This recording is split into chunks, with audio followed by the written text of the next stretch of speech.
О, киелі өңір отырар, сенде арыстан бабаңның ізі жатыр.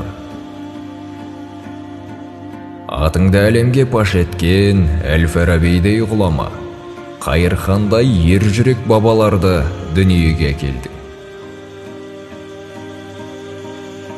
Майлықожа, Қажымұқан, Дүйсенбай Алтынбеков, Өзбекәлі, Мұхтар Әлиев, Шәмші, Өмірзақ Айтбаев, Тәушен, Әселхандай атапаларымыз даңқыңды көк көрлетті.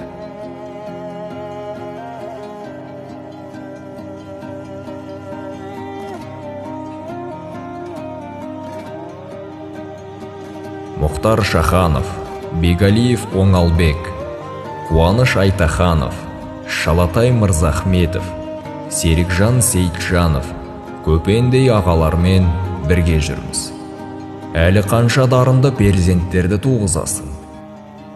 Қадірлі замандас, келер ұрпақ, осындай қасиетті жерде туып өскеніңе мақтан. Сен бақыттысың. Құрметті мейман, бірлігі жарасқан елдің дастарханынан дәм татыңыз. Сіз үшін құшағымыз қашанда айқара ашық.